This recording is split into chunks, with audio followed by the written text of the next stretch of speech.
I was making the bed and found a long blonde hair on the sheet. My hair is short and dark. I didn't say anything, but I set up a hidden camera in our bedroom. What happened the next day ruined my marriage and shamed my husband. The morning started like any other. The kettle whistled, the coffee dripped, and sunlight crept lazily through the blinds of our bedroom. I had just finished folding the laundry when I turned to make the bed. It was muscle memory at this point, tugging the fitted sheet tight at the corners, smoothing the quilt, fluffing the pillows. My life with Daniel had been 20 years of routines, and though they sometimes felt dull, they also gave me a strange comfort. But that morning, comfort slipped away in the smallest, most delicate form. As I pulled the sheet straight, something caught my eye. A strand of hair, long, pale blonde, almost shining in the light. It lay against the dark fabric like a piece of spun gold. I froze.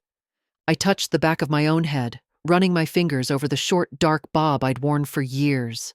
My hair was thick, nearly black, and never more than shoulder length. Nothing about me resembled the gleaming thread now clinging to our bed. A stranger's hair. At first, my mind scrambled for innocent explanations. Maybe it was from a friend who had visited weeks ago.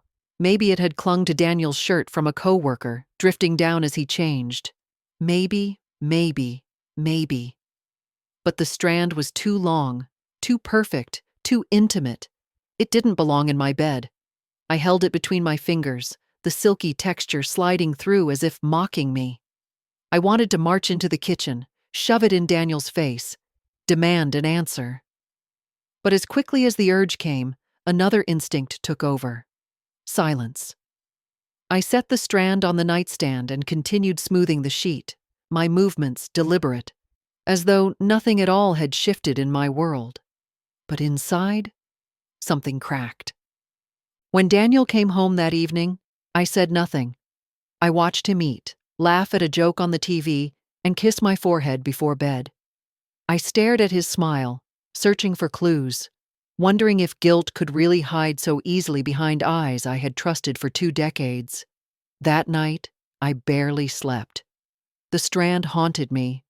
Every time I closed my eyes, I saw it shimmering in the light, whispering accusations. By morning, I knew one thing.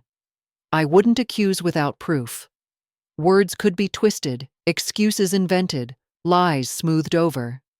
But if there was truth to uncover, I needed something undeniable. And so, instead of confronting Daniel, I quietly made another plan. I spent the next day wrapped in silence.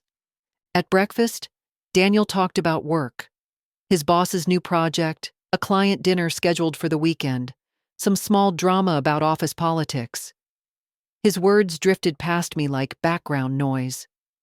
I stirred my coffee, nodded at the right moments, and smiled faintly when he looked up. Inside, I was listening for something else.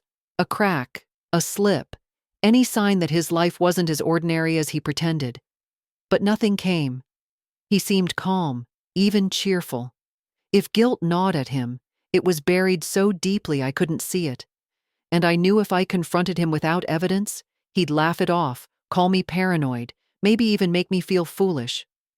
So I said nothing. The silence became my shield. Every word I didn't speak gave me more room to observe. I watched how late he stayed at work. I noticed how often he checked his phone. I memorized the way his smile faltered whenever a message buzzed during dinner. It was subtle, but it was there. That night, as I folded laundry in the living room, Daniel announced he'd be working late the next day. "We've got a deadline," he said, slipping his shoes on. "Don't wait up." I nodded, hiding the chill that crept up my spine. The excuses were starting to form a pattern. After he left, I walked slowly through the house, my hands brushing the furniture, the walls, the places that had once felt like home. But now everything felt staged, like a set where someone else was acting out a version of marriage while I sat in the audience, silently watching. By the time I crawled into bed, I had already decided. Silence wasn't enough. I needed proof. I thought about hiring a private investigator, but the idea felt too dramatic, too expensive. What I needed was something simpler, closer, something I could control with my own hands. As I lay staring at the ceiling, the idea came to me like a whisper. A camera. Small, hidden, watching when I couldn't. The thought made my stomach turn. Was I really the kind of wife who spied on her husband? I had always prided myself on being trusting, on giving space, on believing in us. But trust had been shattered the moment I picked up that blonde strand. The silence had bought me time. Now, I was ready to trade it for the truth. The following afternoon, while Daniel was at work, I drove across town to an electronics store. Rows of sleek devices lined the shelves, baby monitors, motion detectors, security cameras promising peace of mind. My palms were clammy as I picked up a small, discreet model no bigger than a matchbox. The sales clerk explained how easy it was. Wi-Fi connection, app-based controls, high-definition recording. He smiled as though I was just another cautious homeowner worried about break-ins. I nodded, forcing a casual expression, while my heartbeat thudded like a drum. But I wasn't protecting my house from strangers. I was protecting my sanity from the man who slept beside me. Back home, I carried the box into our bedroom. The walls seemed to lean closer as I unpacked the device, slipping the instructions out with trembling hands. I knew every corner of this room, the dresser nicked from moving, the photo frames on the nightstand, the quilt I'd sewn myself. Yet, as I chose a hiding place for the camera, the room felt alien, hostile, like a stage where something dark had already been rehearsed. I finally slid the device onto the top shelf of the bookcase, tucked between two old hardcovers Daniel hadn't touched in years. From there, it had a perfect view of the bed. I tested it twice, checking the feed on my phone until I was satisfied that it captured everything. When it was ready, I sat on the edge of the mattress, staring at the blinking light that told me it was live. A knot twisted in my stomach. What if I was wrong? What if I was about to destroy my marriage over paranoia? But then I pictured the blonde strand again, gleaming, intimate, mocking. The knot hardened into resolve. That evening, Daniel came home late, claiming traffic had been terrible. He kissed me on the cheek, set his briefcase down, and went straight to the shower. I smiled, nodded, pretended nothing was wrong. All the while, the hidden eye above us waited silently, recording. When we went to bed, I kept my breathing steady, feigning sleep while he scrolled on his phone in the dark. Every second felt like a betrayal unfolding in slow motion. I didn't know what the camera would capture. Maybe nothing. Maybe everything. But as I closed my eyes, I understood one truth. I had crossed the line. Whatever came next, there would be no going back. The next morning, I waited until Daniel left for work before I dared to open the app on my phone. My hands shook as I tapped the icon, half hoping the camera had malfunctioned, half dreading what it might reveal. The feed loaded quickly, showing a still shot of our bedroom bathed in soft evening light. My chest tightened as I slid the timeline back to the hours after I'd gone to bed. At first, it was ordinary. Daniel came in, loosened his tie, changed into pajamas. He moved with the same casual ease I'd seen for years. I almost felt foolish, a paranoid wife chasing shadows. But then the door opened again. My heart stuttered. A woman stepped inside, tall and slim, her blonde hair spilling like silk down her back. She closed the door carefully behind her, as though she belonged there, as though she'd done it before. I leaned closer, my breath caught in my throat. Daniel emerged from the bathroom, and when he saw her, his face lit up in a way I hadn't seen in years. He crossed the room quickly, gathering her into his arms. They kissed, long, hungry, shameless, before collapsing onto the bed I had made that morning. I couldn't breathe.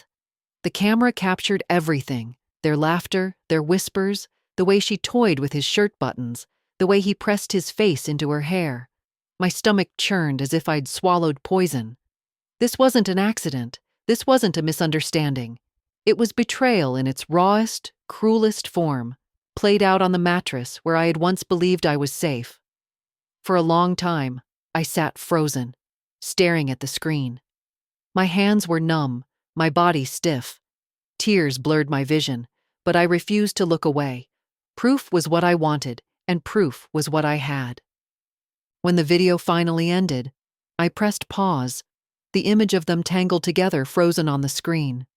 My reflection stared back at me from the black border of the phone.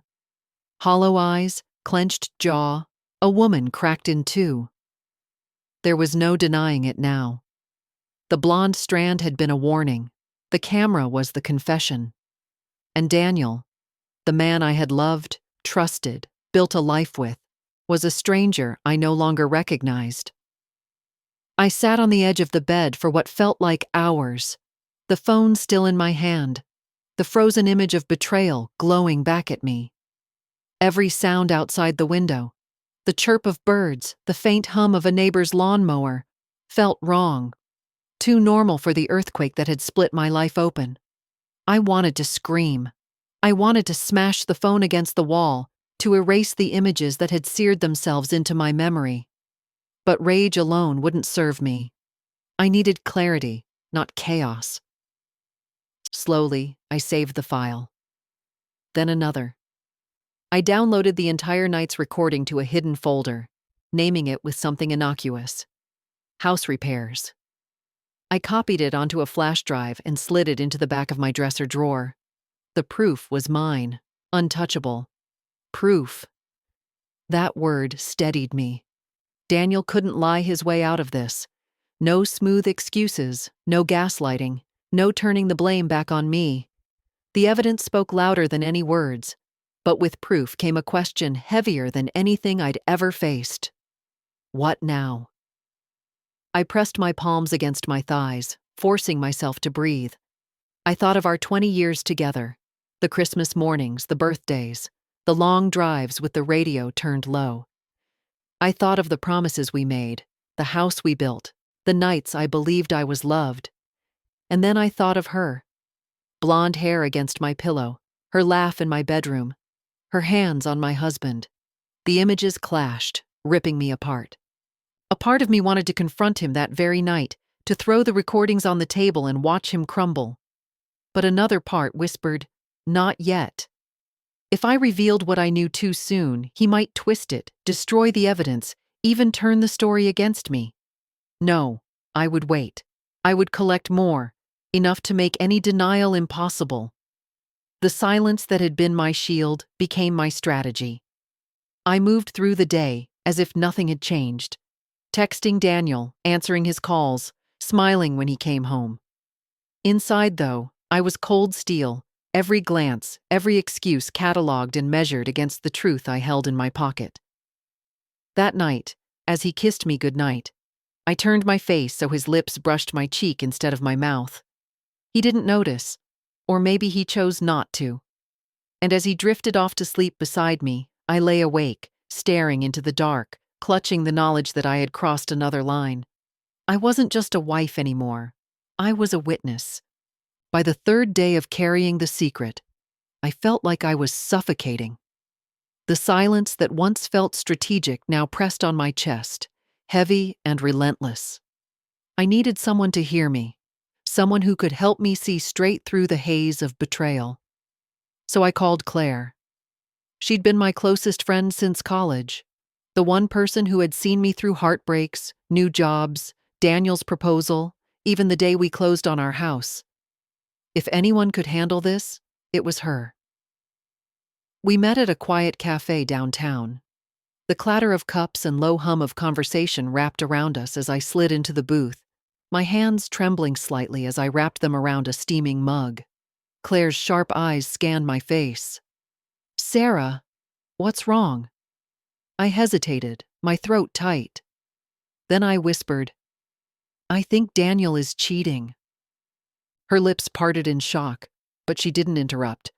She let me spill everything: the blonde strand, the silence, the hidden camera, the footage. When I finished, she leaned back, her jaw set. "Do you have proof?" she asked. I nodded, sliding my phone across the table. She watched the video in silence, her expression shifting from disbelief to disgust. When it ended, she exhaled sharply. "Well," she said finally, "that's not suspicion. That's fact." I felt a lump rise in my throat. What do I do, Claire? Do I confront him? Do I leave? My whole life is tied to his. Our finances, the house, everything. Her hand covered mine, steady and warm. "Sarah, listen to me. You can't just explode at him without a plan. That's what he'll expect. Anger, tears, maybe forgiveness if he plays it right. You need to be smarter, stronger." I swallowed hard. Stronger how? Lawyer up. Document everything. Don't give him a chance to twist this. If you want out, and I think you do, you need to control the story. Her words pierced me. Control. I had felt powerless for days, trapped between rage and despair. But maybe she was right. I wasn't powerless. I had proof, and now I had a choice. Claire scribbled a name on a napkin. Michael Harding, divorce attorney. He's sharp and discreet. Call him. Today I folded the napkin and slipped it into my purse. The weight of it felt heavier than paper. It felt like a lifeline. That night, when Daniel walked through the door, smiling as if nothing was wrong, I smiled back. But inside, I wasn't his wife anymore. I was his opponent. Michael Harding's office was nothing like I expected. No dark wood or intimidating leather chairs, just a tidy room with a desk stacked neatly with case files, a wall of books, and a large window spilling morning light across the floor. He rose when I entered, offering a firm handshake. "Claire mentioned you might call," he said kindly. "Why don't you tell me what's going on?" For the first time since I discovered the blonde strand, I laid everything bare to someone who wasn't a friend but a professional. The hair, the camera, the footage, the way Daniel still kissed me goodnight while another woman left her imprint on my sheets. Michael listened without interrupting, his eyes steady, his hands folded neatly on the desk. When I finished, he tapped his pen once and said, "You've already done the hardest part. You have evidence." And not just suspicion, but undeniable proof. I slid the flash drive across the table. "It's all here." He slipped it into a folder. "Good. That will be critical. Here's what we do next. Start documenting everything. His late nights, unexplained absences, any financial irregularities. Cheating isn't just betrayal. It often leaves a money trail. Hotel charges, gifts, dinners. If we can connect those to her, it strengthens your case." I nodded, scribbling notes on the pad he handed me. "Next," he continued, "don't confront him yet. If you do, he could destroy evidence, close bank accounts, or move assets. Keep your composure. Play along if you have to. It's about timing." The words stung, but I understood. Silence wasn't weakness anymore. It was strategy. "And finally," Michael said, leaning forward, "when the time comes, you'll control the narrative. You'll file first, with everything prepared. That way, he's reacting to you, not the other way around." A strange calm settled over me as he spoke. For days, I had felt like a woman drowning. Now, for the first time, I felt the solid ground of a plan beneath my feet. When our meeting ended, Michael walked me to the door. "Remember," he said, his tone firm but gentle, "he chose lies. You're choosing freedom. Don't confuse the two." I stepped out into the bright sunlight, the city bustling around me. The world hadn't changed, but I had. The blonde strand had pulled a thread, unraveling my marriage. But now, I was weaving something new, something stronger. That evening, Daniel sat across from me at dinner, chatting about work, his fork clinking against his plate. I nodded and smiled, tucking away every detail for the file I would soon hand to Michael. He thought I was blind, but I was watching closer than ever. I didn't plan the exact moment. It simply arrived. A week of silence, of watching Daniel move through the house like nothing was wrong, of hearing his easy laughter on the phone when he thought I wasn't listening, had stretched me to breaking. That evening, he came home later than usual.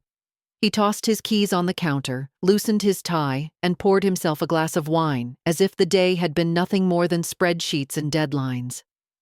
I watched him from the kitchen doorway, my pulse steady, my resolve hard as stone. "Daniel," I said softly. He glanced up, smiling. "Hey, you're still up?" I slid my phone across the counter toward him. On the screen, paused in crystal clarity, was the image of him in our bedroom, his arms wrapped around the blonde woman. The smile drained from his face. His hand tightened around the stem of the wine glass until I thought it might shatter. What is this?" His voice faltered. "Evidence," I answered, my tone calm, almost cold. He stared at the screen, then back at me. "Sarah, this isn't what it looks like." I almost laughed at the absurdity. "Really?" "Because it looks exactly like my husband in our bed with someone who isn't me." His mouth opened and closed, scrambling for excuses. She's a colleague." It was a mistake. I was drunk. I wasn't thinking clearly. "Stop." My voice cut through the kitchen like a blade. "Don't insult me with rehearsed lines. I saw everything. I heard everything. Do you think I'd plant a camera if I didn't already know?" His face flushed red, shame and anger colliding. "You spied on me?" he snapped. "Yes," I said simply. "And it turns out I had every reason to." For a long moment, we just stared at each other. The silence between us was no longer protective.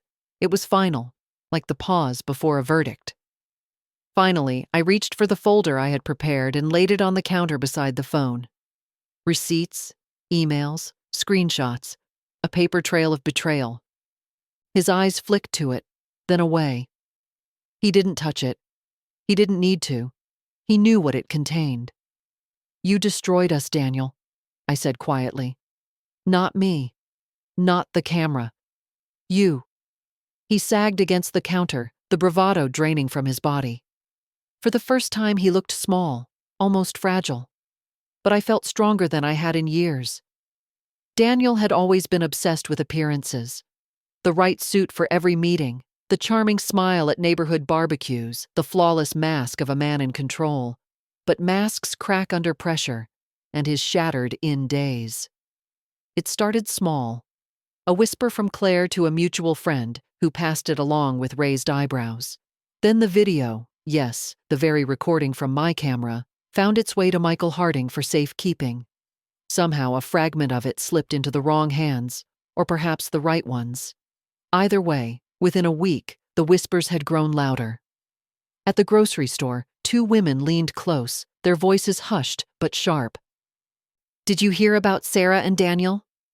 She caught him on camera. "Really? With who?"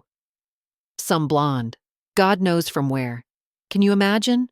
When Daniel walked in one evening, his face was tight, his jaw clenched. "You've been talking," he accused. I met his glare with calm silence. I didn't have to deny it. I didn't even have to confirm. The truth was spreading all on its own, faster than he could contain it.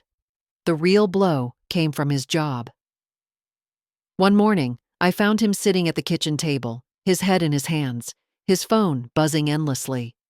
His boss had requested a conversation. A client had expressed concerns about professionalism. In an industry where reputation was currency, his was now bankrupt. "You've ruined me," he spat, looking up at me with bloodshot eyes. "No, Daniel," I corrected softly. "You ruined yourself. I just stopped covering for you."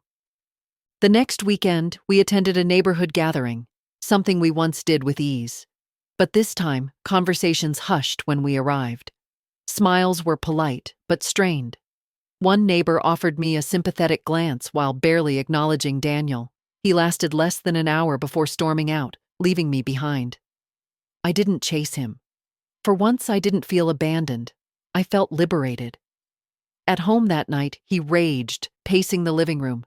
"I made a mistake, Sarah. One mistake. And now you're parading it for everyone to see." "One mistake?" I asked, my voice steady. How many times did she step into my house? How many nights did you lie beside me after being with her? This wasn't one mistake. This was a life you built behind my back. His silence was the truest confession he'd ever given me. And in that silence, I knew his image was beyond repair. To me, to our neighbors, to his colleagues. The man who lived for appearances had finally been seen for what he was. The morning I filed for divorce was startlingly ordinary.